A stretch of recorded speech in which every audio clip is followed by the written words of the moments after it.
Gracias, señora presidenta. Primero, señor ministro, la autoproclamación de Guaidó supone un paso más en la estrategia golpista de Estados Unidos contra Venezuela. La inmensa mayoría de la comunidad internacional sigue reconociendo a Maduro como presidente legítimo de Venezuela y el Consejo de Seguridad de las Naciones Unidas o tan siquiera la Organización de Estados Americanos, en esos organismos ha conseguido Estados Unidos sacar un pronunciamiento mayoritario. La posición de México y Uruguay en defensa de democracia, diálogo, soberanía, ha sido recogida por el Papa, por el Vaticano y por el propio secretario general de las Naciones Unidas.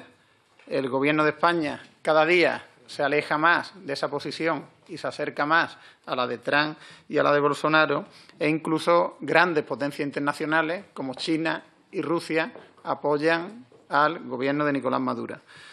Pareciera, según las declaraciones del propio ministro, que el señor Tardá ha leído anteriormente, que el centro de mando de la posición española en relación a Venezuela está en Moncloa y se rompen los puentes con el Ministerio de Asuntos Exteriores en función de lo que se está defendiendo por el propio ministro. España, con su ultimátum, se sitúa fuera de toda capacidad de intervenir desde la diplomacia en la resolución del conflicto. Cada día que pasa, de los 8, se van acercando a Rivera, a Casado, a Trump y a Bolsonaro. ¿Van a dar un ultimátum de 8 días al Gobierno de Arabia Saudí para que convoque elecciones? ¿Darán un ultimátum de 8 días al Gobierno de Marruecos para convocar elecciones? ¿O a Israel para abandonar los territorios ocupados de Palestina? Segundo, las elecciones y la legitimidad de Maduro. El presidente de la República Bolivariana de Venezuela ganó las elecciones del 20 de mayo con el 67,8% de los votos. Es cierto que el sector mayoritario de la oposición no participó.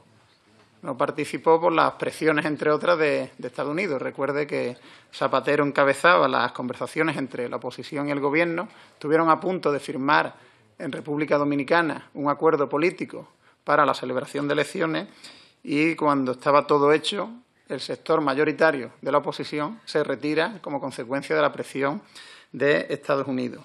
A pesar de ello, hubo 4 candidatos presidenciales, participaron 30 organizaciones políticas y 200 acompañantes internacionales, entre ellos el propio Zapatero. Y a pesar de la muy difícil situación económica, entre otras por la guerra económica impuesta por Estados Unidos, Maduro obtuvo el 31,4% del censo electoral, del conjunto de venezolanos y venezolanas que tenían derecho a voto. Es superior al porcentaje de los presidentes que apoyan el golpismo.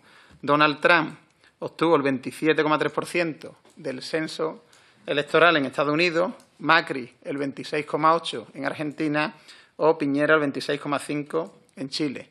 Por cierto, yo no cuestiono la legitimidad de Sánchez, obtuvo el 15,4% del total de votos de los españoles y de las españolas en las elecciones del junio del 2016.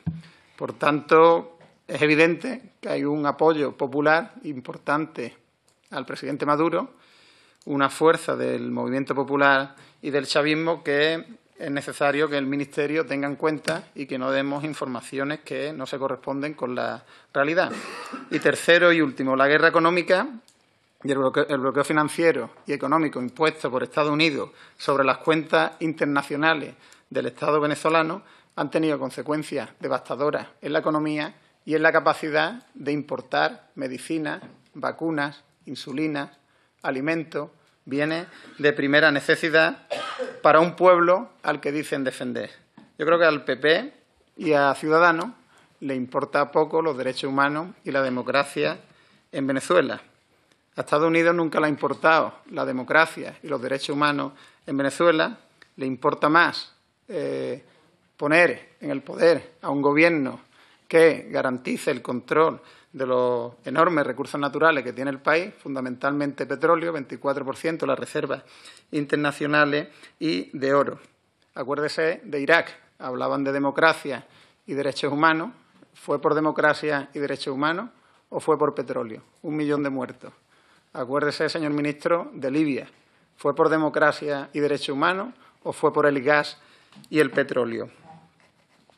Yo, señor Borrell, por ir finalizando, y me dirijo a usted, si el Gobierno de España se sitúa fuera de la legalidad internacional, si el Gobierno de España apoya golpistas, si el Gobierno de España se va moviendo y acaba siendo cómplice de una intervención militar, si el Gobierno de España es cómplice del derramamiento de sangre, tendrá consecuencias en el apoyo de Izquierda Unida en el Parlamento español al Gobierno de Pedro Sánchez tras la moción de censura al Gobierno de Mariano Rajoy.